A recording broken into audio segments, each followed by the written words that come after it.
What's up, you guys? Sean Ross Sapp, managing editor, FightfulWrestling.com, Fightful.com. Hey, scoot on over to FightfulMMA.com this weekend. One of the biggest fights of the year, probably the biggest fight of the year. Masvidal versus Diaz for the BMF Championship. The Rock will be in attendance to crown that champion, or crown that title holder. Maybe a one-off in Madison Square Garden. I'll have a preview up on Fightful.com and FightfulMMA.com on Tuesday, and a post-show review that night. We're going to have tons of coverage. We're going to have thousands of comments in our live discussion. So make sure you guys check that out. But we're here on October 28th, 2019 to talk WWE Raw. We have Denise Salcedo with us. Denise, how you doing? I'm doing good. I'm excited to be back on this week. You know, I miss the show when I'm not on. Yeah. We've missed you, of course. People are still seeing your face as we roll out some of those interviews on Fightful.com. We have one with Scott D'Amore dropping ahead of the Access, the new Access debut, so to speak. They've done like some specials, but you guys will see a couple more of her interviews. And of course, anytime there's something worth talking about in the LA area, Denise is all over that. So check out InstinctCulture.com as well. But leave a thumbs up on this video. Make sure you guys subscribe. It goes a long way. It helps us out. So I want to thank you guys for that. Check out FightfulSelect.com, our premium service. I'll tell you more about that later. But WWE Raw tonight, it seems to me, Denise, like Raw and Smackdown kind of switched approaches in recent months. We have some of the more, I don't want to say raw talent, some of the more underutilized talent trying to find their footing on Raw. This is a more wrestling-centered show, I say, as we watch that main event segment. But there's a whole lot of in-ring action here. What do you think about the pivot, or do you think there has been one? You know, I'm glad that you brought that up because I noticed it last week where I think I even mentioned it on the show where I thought to myself, man, they had a lot of really good matches on Raw today. And then today, I think that they had at least like three really good matches on the show today. And I like the fact that they were highlighting a lot of the younger talent, including Humberto, who I'll talk more about once we get to him. But it's pretty cool to sort of see that. And it's funny because I was watching Smackdown, you know, this Friday. I'm like, what day are we on? On Friday. And, you know, it was very interesting to me because I did sort of see that difference, but I didn't actually think about it until you said it right now. And I'm like, you know what? Smackdown used to be the brand where you kind of saw more of like, okay, we're just going to watch some straight shooting, you know, some wrestling right now and, you know, see some different stuff highlighted than we would see on Raw. But I think we are seeing that a little bit more on Raw now. Yeah, I agree. And we have some super chats, by the way, guys. If you all are watching live at youtube.com/Fightful, donate a super chat. Any amount. We'll read your statement or your question on the air. Hannah Moore says, I'm still not sure what Lana was complaining about. Now, I can't really speak to the handsomeness of handsome Rusev. Do you think that Lana has a real complaint here? Lana has had a real complaint. I said this last week, too. I said last week, I think the reasoning was that Rusev sends way too much money to his family. I would be a little upset about that, too. Okay. You know, different things that they were saying on the show. And then this week when she said, oh, he just wants to be like doing it with me all the time. No woman likes that. Well, at least not the ones I know. I don't know. I'm not going to speak for every girl here. But, you know, nobody wants it every 2 seconds everywhere. Sounds like your friends need some boyfriends that use Blue Chew by the sounds of it.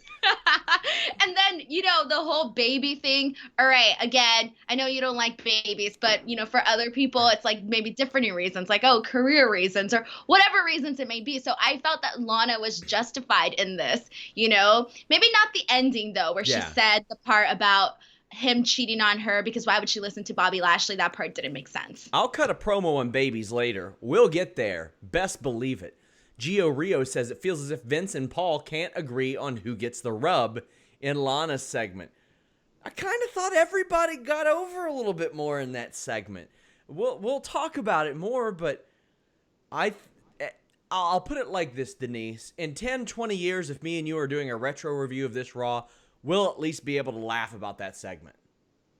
Oh, my God. I don't feel like Bobby Lashley got anything out of that segment. I thought that was all Lana and Rusev. He's getting a little something out of that segment. Did you see the end? Well, yeah, but I just still kind of felt like it was more, well, I guess, yeah, I see what you mean. But I just feel like he's just there, you know? Joseph Farley says, I wanted the Falls Count Anywhere match to end up at the Arch. I want it to end up anywhere outside the arena.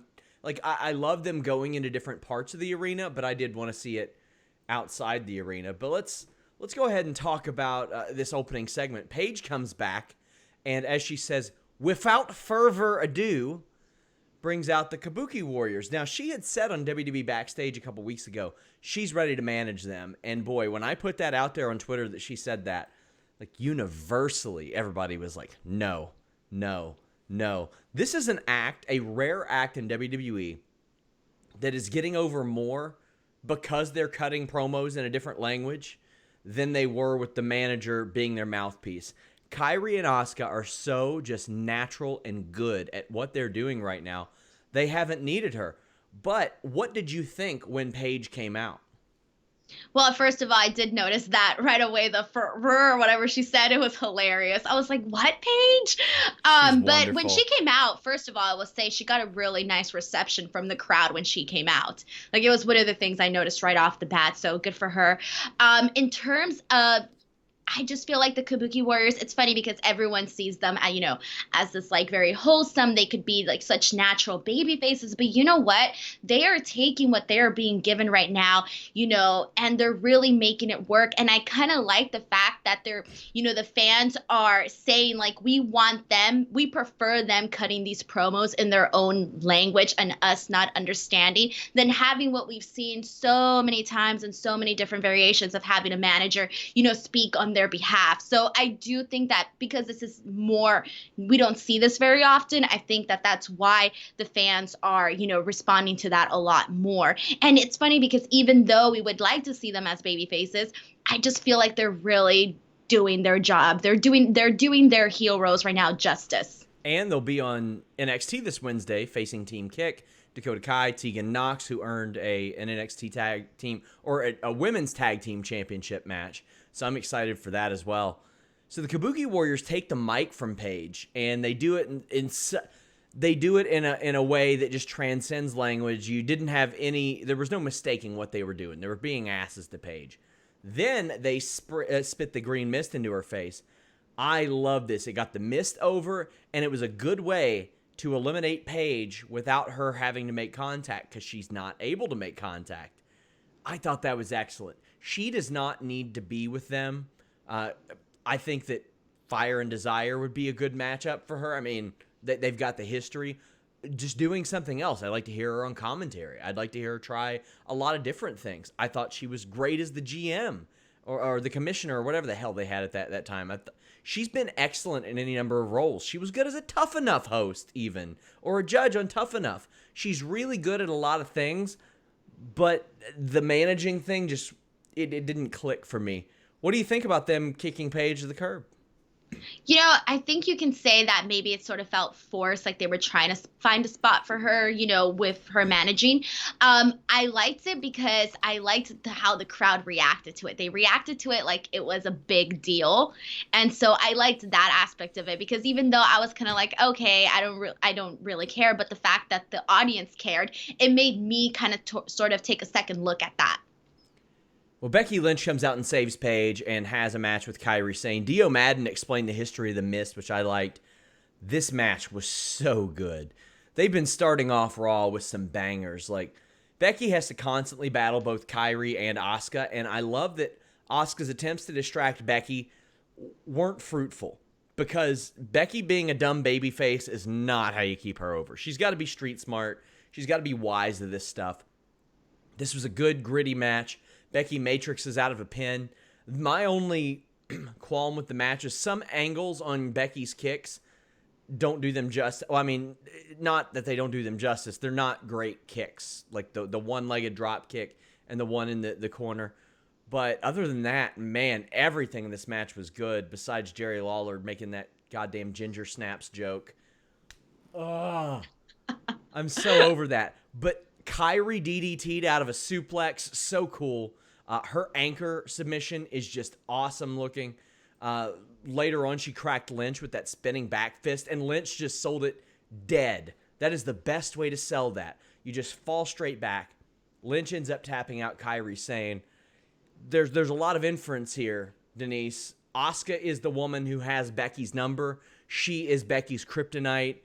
You see her looking on. You're starting to see elements of the Asuka that got recruited by WWE with some of the paint and all that. What did you think of this match and the kind of this? I don't know if it was subtle, but the stare down afterwards. Well, I think the thing that I personally enjoyed about this match was the aggression. Everything that was done inside the ring was done with this like force, like like the Tessa Blanchard force, so where she just comes at you and she's like, she has this like this inane aggression, and that's what I saw from both women in this match. And for me, that's what kind of helps me really get into something when you sort of see that force with everything that they do. And then I'm just happy that with Asuka, having that, because with her, she came into the main roster with so much hype, and then it just kind of just all went completely downhill from there. But she still has always continued to have the fans' respect with whatever it is that she does. And I feel that because of that, you can still see her obviously as a legitimate opponent for Becky. And so I think the fans would really want to see that because they know what she can do. They have the respect for Asuka, and Becky's hot as it is. And I think people just want to keep Becky hot, and they want to keep her with a hot contender. They want to see her with someone like Asuka, so they want to see the continuation of, the hype and all of that. So you're continue on with somebody else doing something fresh and new, And I mean, that's a tall task when you have someone who was or still is as hot as Becky Lynch is, but keeping them there and keeping them over. Because a lot of people, it's like, okay, whose moment is it next? Whose moment is it next? Like that. And I mean, she'll hit her 200th day as champion.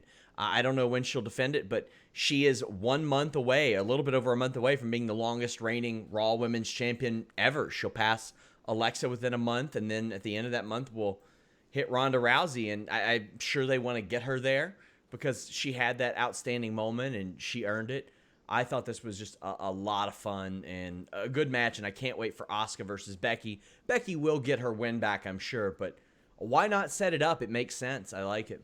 And I love that. I love long title reigns. I really, really hate short, fast title reigns. I hate it because to me, it just really, really just makes it more important, and you really feel it can build up more people, as it keeps going. And I just feel like I just want to see, long title reigns in general. There are some exceptions for me. Like, I loved when Charlotte and Sasha played hot potato with the title a few years ago, just because I thought that was one of the hottest angles there was, because they were so evenly matched. But by and large, like, yeah, for instance, the Raw tag team titles are an afterthought, and nobody has held them longer than like 80, 85 days since the New Day's reign, their historic reign. Nobody has held those titles 3 months, so that's why they were such an afterthought. Now they're finally getting a little bit of shine, but I agree with you. You have to make them matter and make them important. Eloquent says, why do Viking Raiders still do squashes with the belts? So I heard they're trying to like stack accolades for these guys, and that's from another talent in the company. But let's go ahead and talk about there. We'll skip ahead a little bit. I thought this was kind of funny because this was just to kind of put them over before the Thursday match. So to answer Eloquent's question, this was just to get them a little bit more popular in St. Louis, because they bring up the Rizzo and Chris Bryant stuff, because the Cubs are hated in St. Louis, and that's the top rivalry in the NL Central. So you go there. The Viking Raiders destroy these guys. It is what it was. It was just to get some pops for the baby faces. I thought it was lame. I hated it. I thought it was too silly. Yeah, when I saw it, I was like, oh, God, no, please don't tell me this is what we're doing with them. So when I just saw them come out and they're in their little baseball gear, I was like, oh, like, I get it. I get the sports thing, whatever. But, other than that, I just don't care. And, like, if you're a person that, is either A, not into sports, or maybe not into that city or not into that rivalry, you lose interest. Yeah. So I kind of felt like for me, that was like, okay, that would have been fine and dandy, for, dark match for the crowd or whatever. But for a TV audience, I could have done without it, They could have done that on like a main event or something like that too. Yeah. But I personally, I thought it was harmless because it was short and it was a way for them to say, hey, these guys are going to be in the gauntlet match. By the way, guys, we will make Sands of Time predictions later on. But up next, we had R-Truth taking on Buddy Murphy. R-Truth says that Buddy Murphy is not his buddy. Also, he got glasses so he can see the Singh brothers better. Murphy starts out strong. Truth regains some steam. He misses an axe kick, eats a combo. But then the 24/7 dorks start running around the ring. Didn't see EC3 out there. That was kind of interesting. Truth gets distracted and pinned after a knee. Like, I thought it was harmless, but I'm like, did Murphy need that? Like, did he need... the distraction? Yeah, I feel like maybe it's me nitpicking. Like, it could have been a lot worse, but hey, it could have been a lot better too. What do you think? For me, this was just there. I went into this, just thinking, okay, they're going to have a nice match. These are both two good competitors. We're going to keep this ball rolling. And, it was fine for what it was. And then when they had the run in, it was like, oh, no, this is going to turn into something else. It's going to turn into something for the bout. But then I did like the finish where it's like, okay, he got him, when he wasn't paying attention and, all of that. So for me, it was just there. It didn't do anything for me for anybody. Frank Aguilera says, was Raw worth watching this week, or do I YouTube it? I would say YouTube it. YouTube it, yeah. Yeah. Hate to tell you. Aaron J's fan says, the Yeti to return at Crown Jewel. The Yeti, I think, is returning at StarCast in like a week and a half. I think Conrad may have gotten the Yeti to do StarCast legitimately. Astros J says, Charlotte, shortest of 7 reigns. I'm not sure exactly what he's saying. He says, Charlotte, shortest 7 reigns, 177 days. Becky, 204. Crazy. I don't know what you're saying there. Clarify a little bit, and I'll spit it off. Is he trying to say that maybe because Charlotte's reigns weren't that long, that maybe that's why they weren't as meaningful? Because there was some where she was like, what is she now, 10 time? Yeah. So maybe some of them, because they were so fast, they don't really count. Well, not that they don't count, but you get me, like, maybe, yeah. I don't know. I think that's what he's saying. Alonzo Smith says, SRS, are you going to talk about the Jordan Miles controversy? I don't feel like I'm qualified to.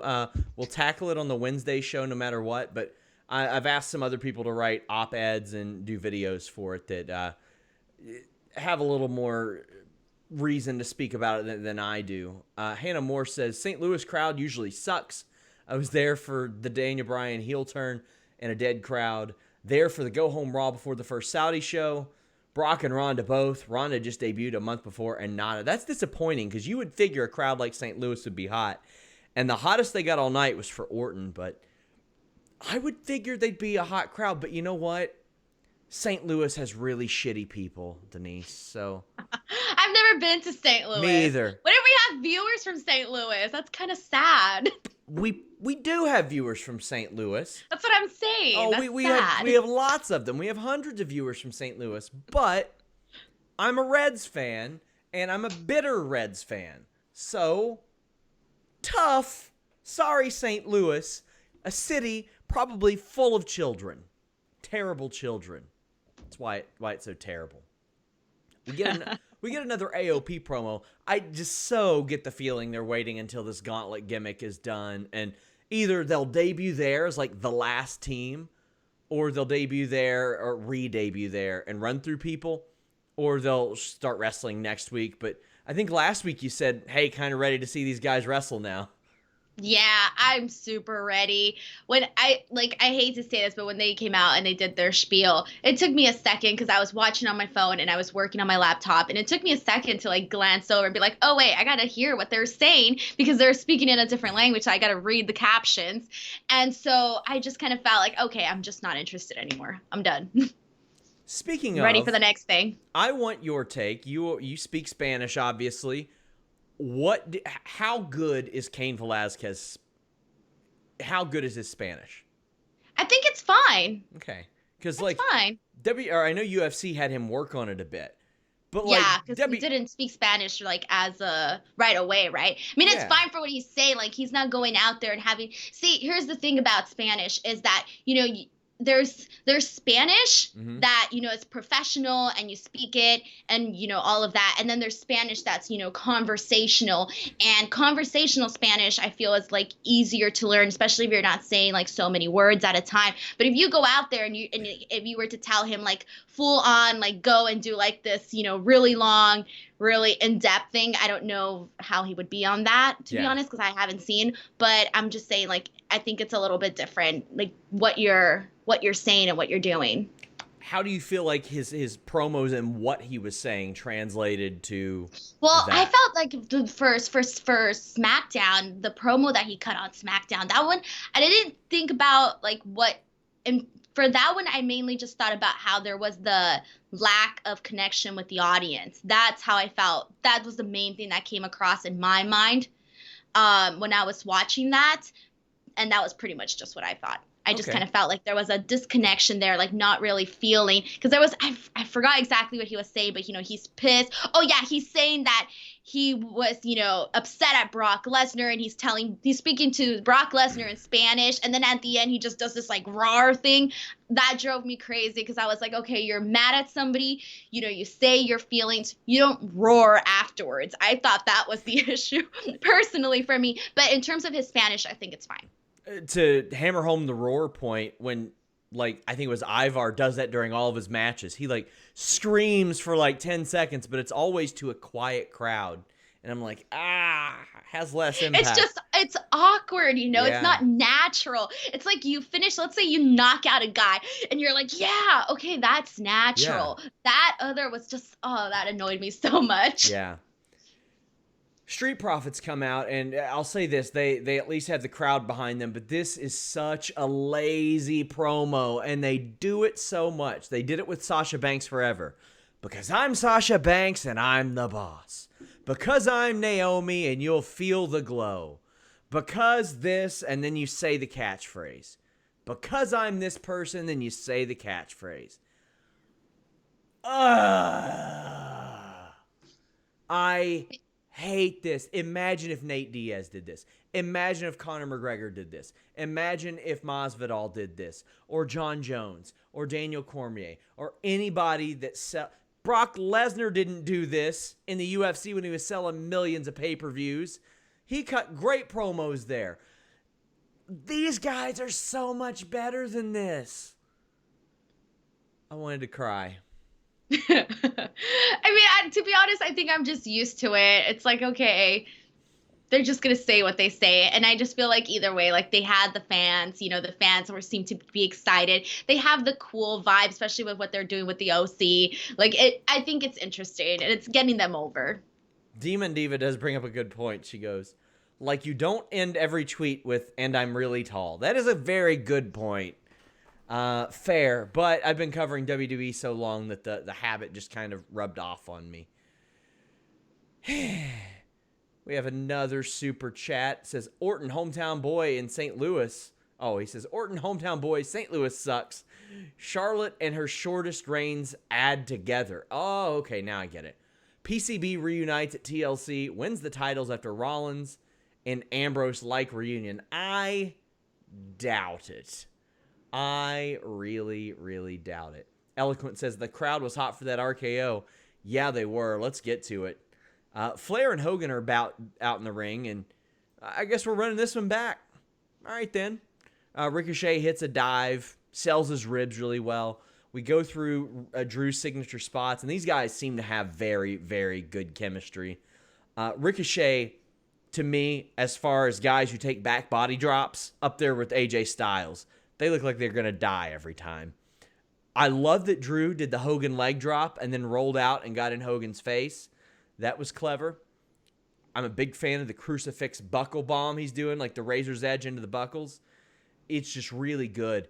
And one of my least favorite spots in the world is that dumbass Alberto Del Rio stomp spot in the corner where people have to hang up there. When Drew McIntyre did it, he pretended like he was going to hang there, then catches Ricochet, throws him off. So awesome. Then after Ricochet misses a 630, Randy Orton hits one of the filthiest goddamn RKOs I've ever seen. Is he dead? Is Ricochet dead, Denise? What? So, okay. What? Is he dead? You know what this reminded me of? Have you seen those, like, I don't know, meme compilations or video compilations of Randy Orton just coming in and doing all these RKOs. Okay, that's exactly what this reminded me of, where it's just like he comes in, he does a clean RKO. It's like looks so grand and perfect, and just I think it wasn't expected, and that was the best part. Like, I don't think people at home expected it, the audience didn't expect it, and then it came out so perfectly. So that was really awesome, and right away I just thought of those compilations. But in terms of the match itself, you know, I said last week that I love these two guys working together. But one of the things that I did want to point out, and you said this already, but just kind of say it again, is that so Drew McIntyre, you know, he was, you know, really showed off these power moves and was really just like, you know, like doing everything that he can to like bring down Ricochet. But Ricochet was just bumping like crazy. And the first person I thought of right away was AJ Styles. And you said that, and I was like, yes, exactly. Yeah, their chemistry is just so perfect. Like those two guys, like I think they just work so well, and they understand what they're doing in the ring so well with each other, and what they want to get out of it for each guy. And I think they're doing just that. And so I can see them every week. Tank Bearclaw says Ricochet landed like he was channeling Kota Ibushi. It was amazing. And the thing is, Denise, like if we're talking about this show 5-6 years ago, that bump doesn't happen. They don't let somebody take a bump like that. Now they do, and you could see how much it pumped up Randy Orton. You could tell how much it pumped up Randy Orton. By the way, guys, over on FightfulSelect.com, our premium service, I have some news on Randy Orton. And I'm going to have a bunch more this week. I'm getting a lot of Randy Orton stories as I'm talking to people backstage. Yeah, he's causing some waves backstage, but he caused some waves here. Even though the main event segment was memorable for a lot of reasons, when I think back to this Raw, I'll remember this RKO. That RKO was just gross in a good way. Gross! I loved it. Made an impression. Couldn't believe that Ricochet lived. Hats off to him. We have Andrade with Zelina, but Sin Cara is getting a rematch. Now, I could do without them doing like so many rematches on each show, but this was a way to, I think they called, it's Catalina, but I think they called her Carolina, I believe. 19 years old. Wow. Yeah, like, I don't want to say completely bypassed NXT because she had 3 matches there over the last, I think a couple weeks ago. But you want to talk about instilling some confidence into somebody, that's 19. 19 years old, 3 matches on NXT. Like, that's incredible. So I haven't been able to see any of her work, so I don't really know how she is, you know, inside the ring. This was my first impression of her, and I went and I saw her photo, and I was just like, man, she is so cute and so young. But I didn't realize exactly how young she was until you just said it right now, and I'm just thinking, man, that's awesome, because, you know, if she's, you know, starting already at this point, you know, what can that trajectory be like for her? So I just think it's cool. It's something new to see. And I did like how she sort of, you know, Zelina was kind of like, ugh, you know, about it. Yeah. And that sort of the confrontation that they had with each other was pretty nice. I see very much a Lita S.A. Rios vibe between these two, where Lita would end up outshining S.A. Rios, even though S.A. Rios, an amazing wrestler, outstanding wrestler. And Sin Cara is too. He's still got it. He did that tornado body press, that head scissors driver, took a backbreaker. It was amazing. But the focus was on Catalina, now named Carolina, and with good reason. And they've got to have some sort of confidence in this girl to do that, because it doesn't happen often. I think and hey, to be fair, the last 2 I remember coming up that early are, I think, Kelly and Renee Dupree. And that didn't end up great for Renee Dupree. Probably got called up way too early. If Renee Dupree had an NXT, I think he would have been really good. If Kelly would have had an NXT, she probably wouldn't have been up at 19. She probably would have been up 3-4 years in. It would have been much like an Aaliyah situation that we're seeing now. But it was such a different time period, though. I don't think that's what they wanted from Kelly at that time. She had what they wanted already. That's a very, very good point. That is a very good point. Catalina powerbomb swings Zelina into the barricade, and that causes a distraction, and Andrade rolls up Sin Cara to use the ropes to win. So I kind of like the way this unfolded, because Andrade has to win. You cannot have him losing. He is special. He is a unicorn. He is very good. But it also put Catalina over a little bit, and Zelina sold like crazy for her. I like all 4 of these, but the right person won, and the right person on the outside of the ring got the shine. What did you think? Yeah, I thought the match itself was just not really anything special. It was just there. But in terms of everything that they did outside the match, I was really interested in. And it's funny because when you say like, oh, that she sort of has that like Lita S.A. Rios vibes, and it's kind of where you want to see what that person is doing. So you want to focus on her. It's kind of like when they had Lana and Rusev together and you were interested, like, I want to see what Lana's doing. You know, I want to see what she's doing on the outside. Put the camera on her, you know, as well. So I think that's sort of what, you know, maybe that's what she's going to be bringing as well. And I just think that I hope that we see some really impressive stuff out of her, because I feel like that will just elevate her more and elevate, you know, everything that they're doing together with, you know, with Zelina and everything. And hopefully maybe that could even spiral into its own thing. And, you know, I just feel like there's so many different ways that you can go with it if all goes well. Reminder, guys, leave a thumbs up, subscribe to our channel, check out FightfulWrestling.com for all of your wrestling news. We will have Crown Jewel coverage on Thursday, and I'll do a post show. If there's enough time for me to do it before these dumbass kids come and trick-or-treat, then I'll do it then. If I have to do it later in the night, I will. And if you want to write like angry letters to all the kids in my neighborhood, that's fine. I'm fine with that. So check that out. But check out FightfulSelect.com. Every other week I do a Q&A there. You can ask as many questions as you want, really about anything. I also do the Backstage Report podcast. Today I have news on CM Punk, Fox, Randy Orton, a lot of Impact notes, good stuff like that. Alex Palowski, if you miss him on Raw and Smackdown, he does his complete hour-long, totally negative reviews, sour graps, on Fightful Select. And then we have the Weekender podcast as well. We also do retro reviews, dark match commentary, lots of neat stuff. Go check it out, my friends. Denise, do we know why Natalya and Charlotte are tagging? No, I thought I missed something, but hey, it was, what did was it last week or the week before that where all of a sudden her and Lacey Evans were friends? So, hey, it is what it is. I was more okay with that because at least Natalya was like, this woman took me to my limit. I have a mutual respect with her. I would love some sort of explanation with this. Like maybe Natalya says, okay, you know what? I was one of the first people that Charlotte stood out against in NXT, yada, yada. I've got some respect for her. We weren't doing anything. I want to capture these tag team championships. Also, what I definitely wouldn't hate is if Natalya went through a carousel of tag team partners until Beth Phoenix came back just for like 6 months. Just for like 6 months is all I want. And they did Divas of Doom again. But they beat the Iconics, who have not been on TV in a while.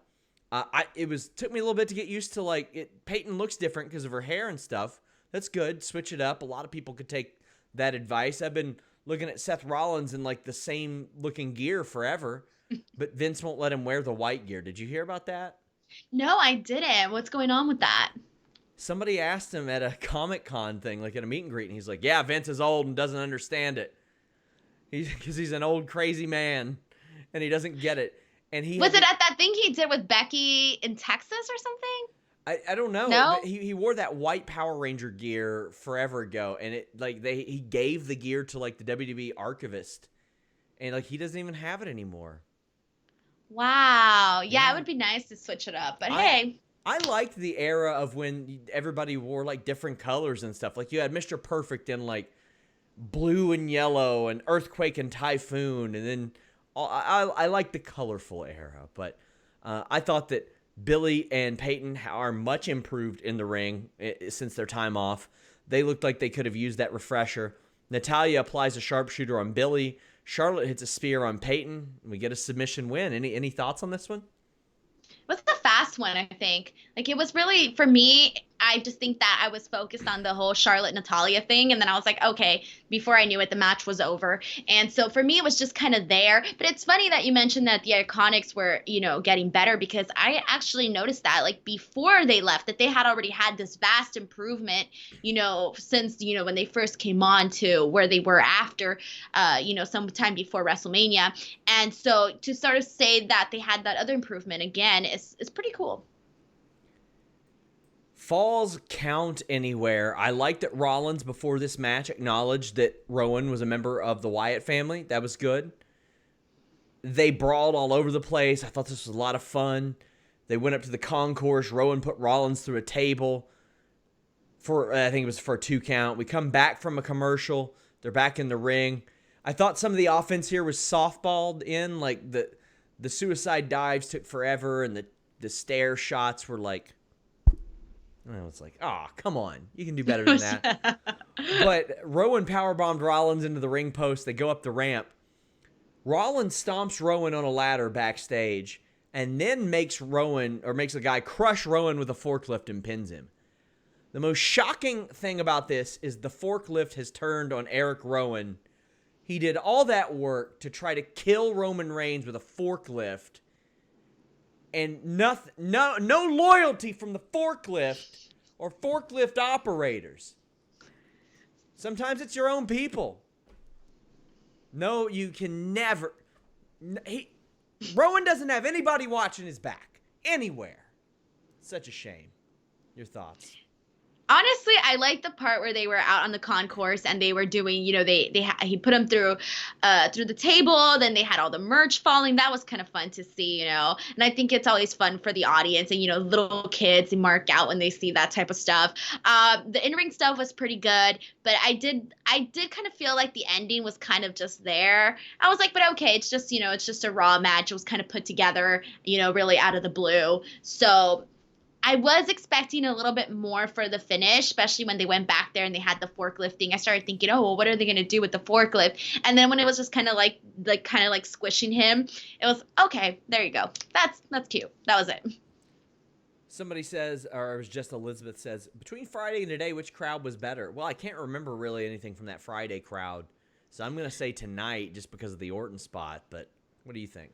I'm going to say maybe the Raw crowd, because when I didn't think Smackdown was very good last week. I thought there was a lot missing from the show.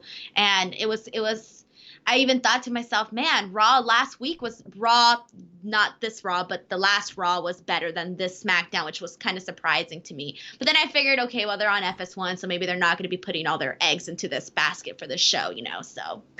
Yeah, I thought the Rollins and Rowan segment was effective in establishing, hey, they can go anywhere. And I don't think we've ever seen like a backstage situation in Saudi Arabia. Like, we've never really seen that. So that could be something new. Eloquent says, thoughts on the SmackDown FS1 rating this week? Whoo, boy, 888,000. AEW beat them. Wow. That is a just flat out disheartening number, and it was going to get killed anyway. It wasn't on Fox, and it went up against the World Series, and NBA is back. That's rough. Denise, your thoughts? You know what? Okay, so obviously I'm a big wrestling fan, you know that. But I keep forgetting every Friday that it's time to watch SmackDown. Yeah. I don't know if that's happened to people, but I will literally be working and then I'll look at the clock and I'm like, oh my God, it's almost 5. SmackDown's about to start. And then I think to myself, oh yeah, it's Friday. I still haven't gotten used to the date change, to be honest. So that's been my issue. So I start thinking to myself, if I'm forgetting that SmackDown is about to start right now, then there's probably other people that maybe, are casual watchers that, can forget as well. And so I don't know if that's like, a factor in that. But again, it goes along with everything everything else that's going on television at the same time. And then, I think maybe people didn't expect much to happen considering that it wasn't on Fox this week. So maybe people also expected for it not to be, as hot of a show, maybe True. Not for them to do all this stuff. So I don't know why that number was so low. But when I saw that on Twitter, I just thought to myself, oh no, that is not good at all. I thought when Jeremy Lambert, one of our great writers who, quite frankly, helps me run Fightful as things stand right now on the news end, I thought he left like a 1 off of it. I thought he left like the 1 comma. I was like, oh, 1.8 million. That's a bummer. But I was like, what, 800,000? He's like, oh yeah, 888,000. Don't want to discount them 8,000. Whoo boy. Yeah, shout out to Jeremy Lambert. Give him a follow at Jeremy Lambert 88.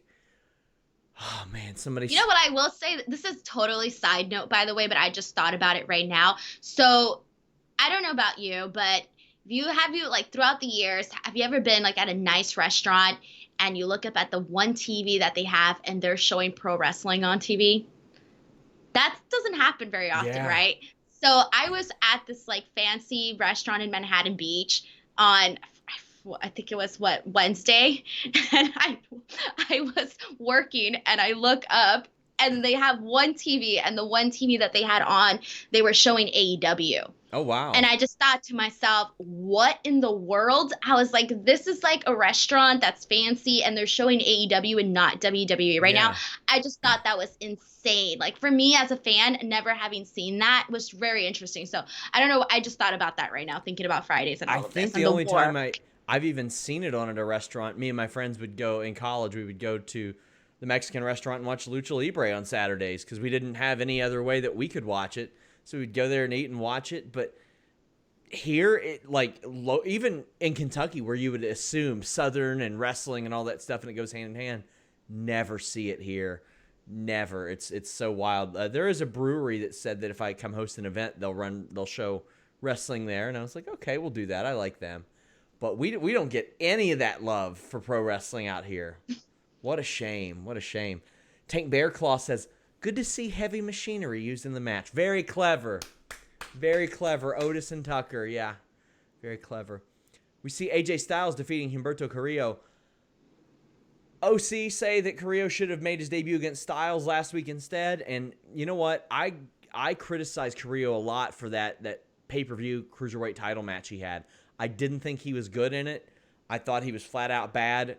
That has changed in the last 2 weeks, seeing him. He has stepped up his game. This guy has beautiful offense, but I want your thoughts on how this all unfolded, because even though he's looked good, he's 0-2.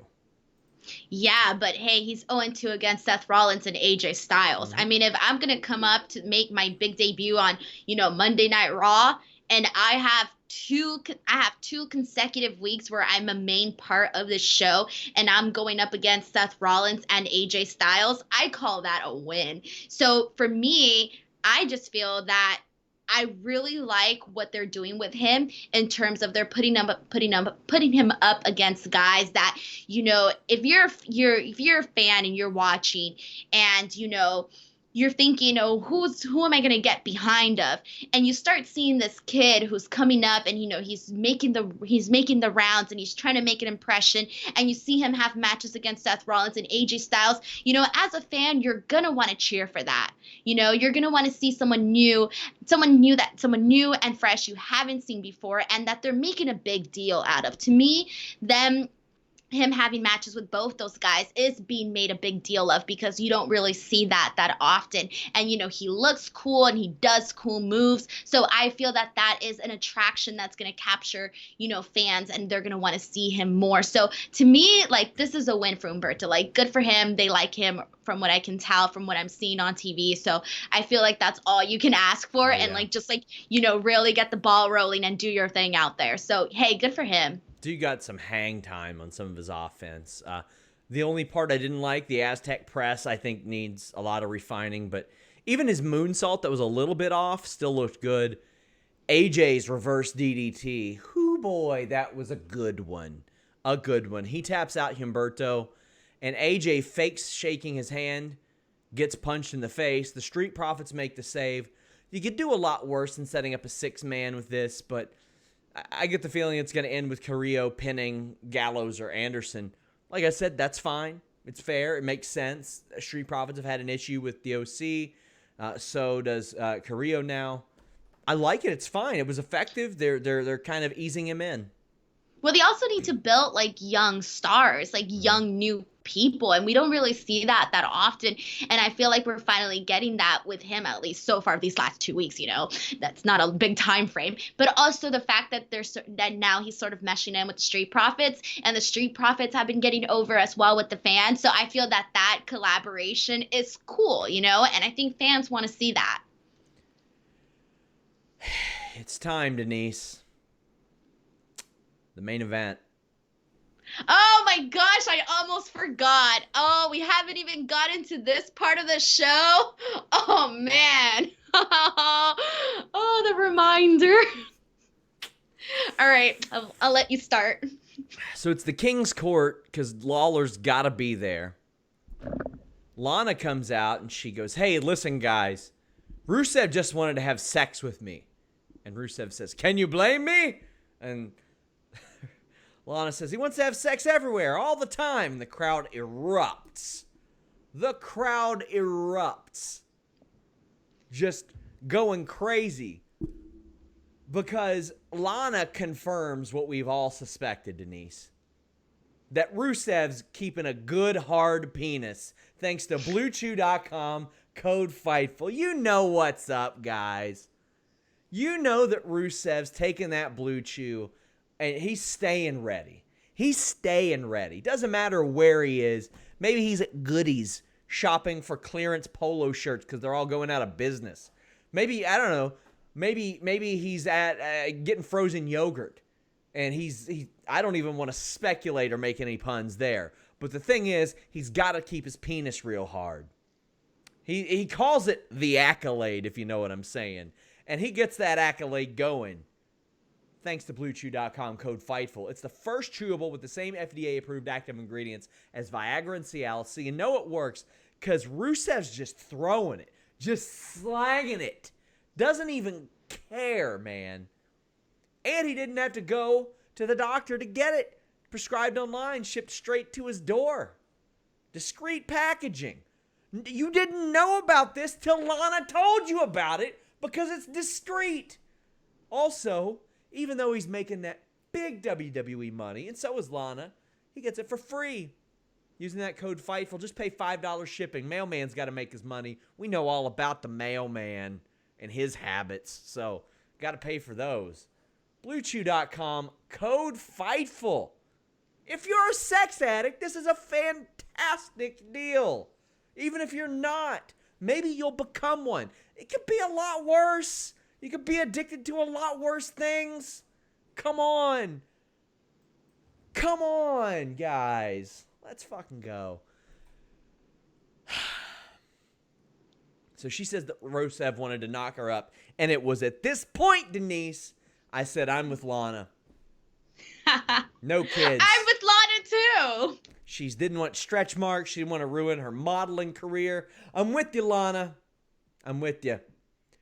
And then she says, Rusev, you cheated on me because Bobby Lashley told me.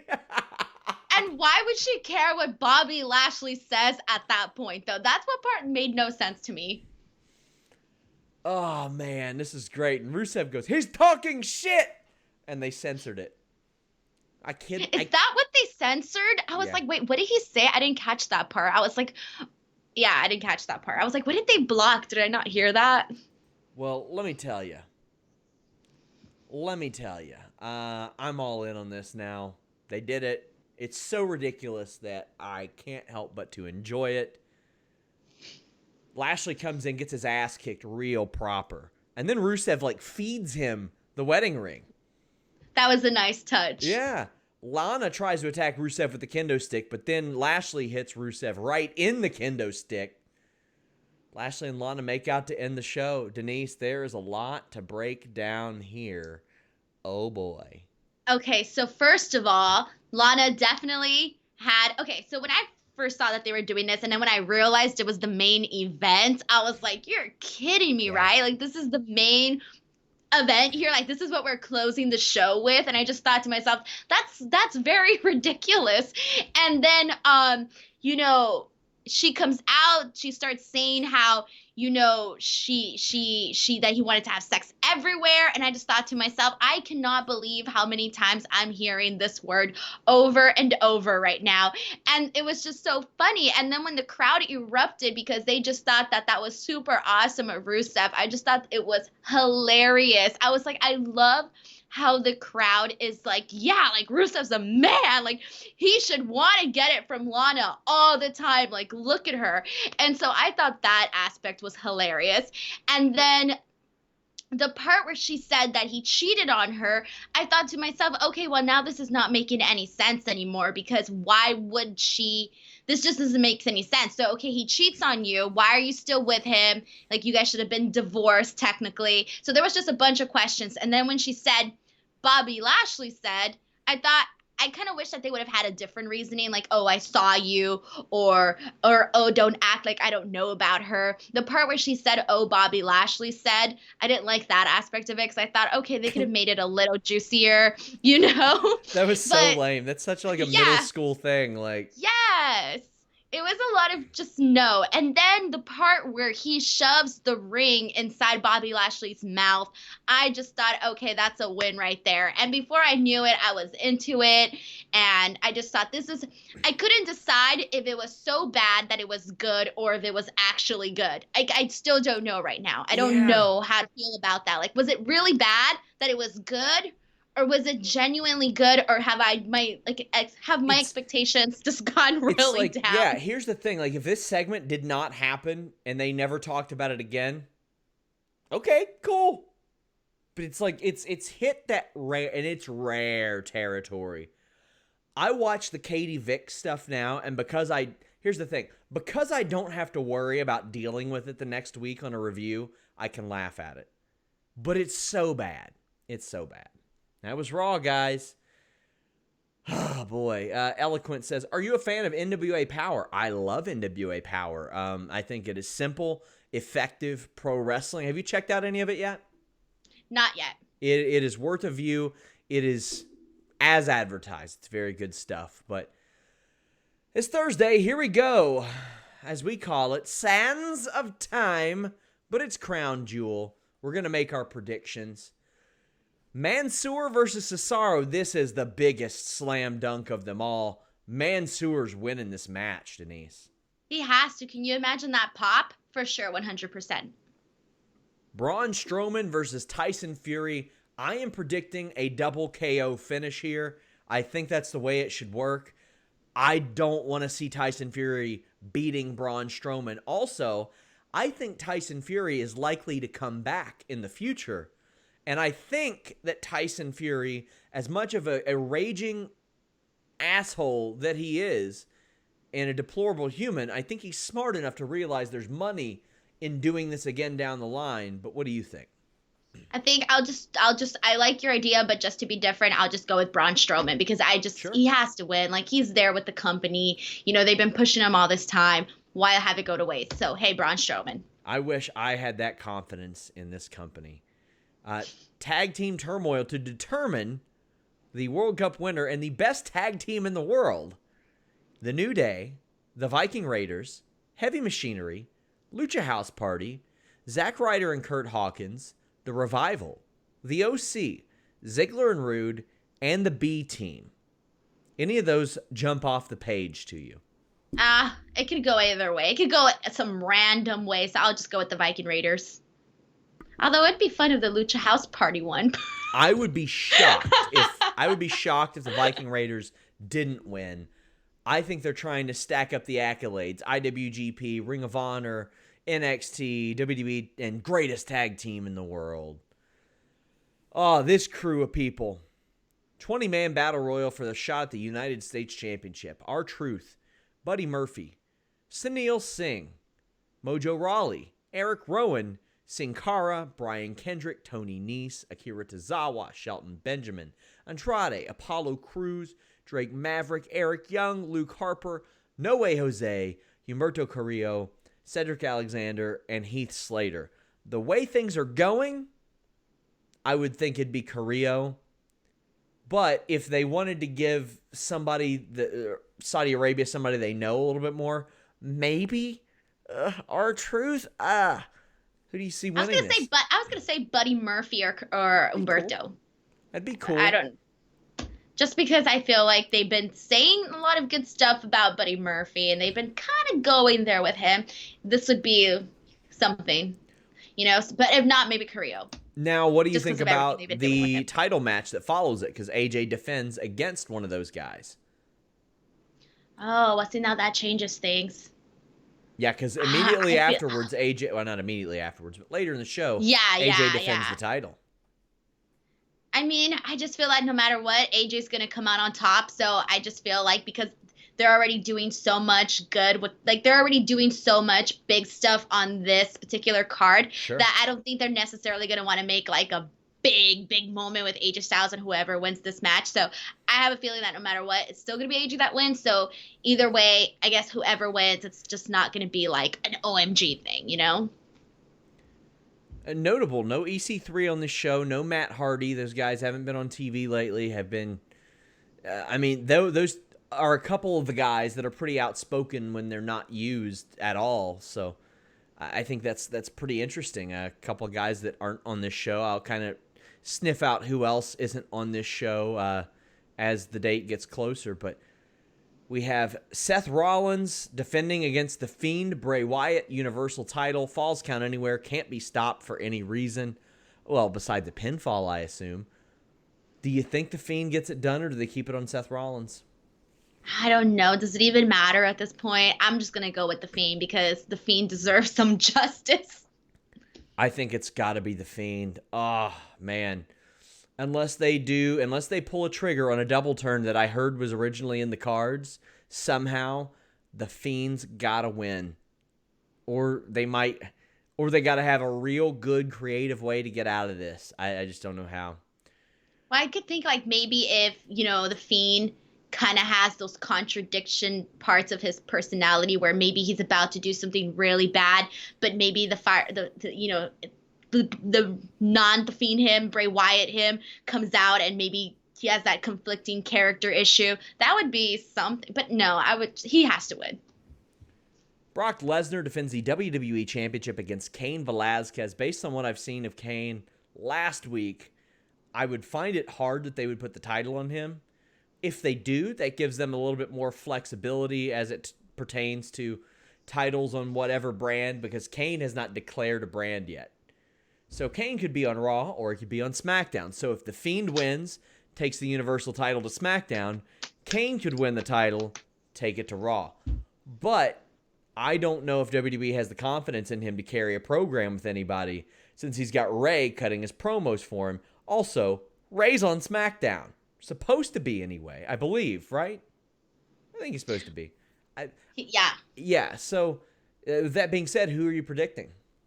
Well, it's funny because, like, if the bout wasn't on the line or anything, I would say Cain. But when you bring up all those good points, you're just, like, thinking to yourself, well, how's that going to work in terms of, putting him in a program with somebody else? But when I think about it as, hey, we want to make headlines and we want to get people to watch our product, then I'm going to make headlines by making Cain Velasquez a champion in Saudi Arabia. Which, I mean, if you see that headline, you're going to be like, oh, that's interesting, So I think it depends on which way they want to go about things. Yeah, I think that the result of Rollins and The Fiend, whichever title match, okay, if Cain and Lesnar happens first, I think it'll give away the result of Rollins and Wyatt, unless they do some weird shit. And I just don't think there needs to be any cross-pollination in the brands. But Team Hogan versus Team Flair. Team Hogan has Rusev, Ricochet, Shorty G, Ali, and Roman Reigns. And Team Flair has Randy Orton, Baron Corbin, Nakamura, Lashley, and McIntyre. They keep together that team of Corbin, Lashley, and McIntyre. That stable will never die. But you have all baby faces on one side, all heels on the other side. This is so totally a babyface setup win, so all of them can go in there and pose with Hulk Hogan. Very clear that they're doing that, but who do you think's winning this? Yeah, I would probably have to go with the same thing on that because I'm just trying to see it any other way, but I'll just go with Hogan, Team Hogan. That's Crown Jewel, guys. Oh boy, we'll have full results and stories. Big thanks to our news team. Carlos Toro, Robert D. Felice, Jeremy Lambert. Allowed me a couple days off. Appreciate you guys for kind kind of covering for me in that regard. They handle most of the news cycle now anyway. I'm doing a lot of other different duties on the site, but still, big thanks to them. They always do awesome. And so do you guys. Remember, subscribe to Fightful Select. Leave a thumbs up. Subscribe. Check out Denise at InstinctCulture.com. She is all over the place. Show us a little bit of love, guys. Until next time, we're out.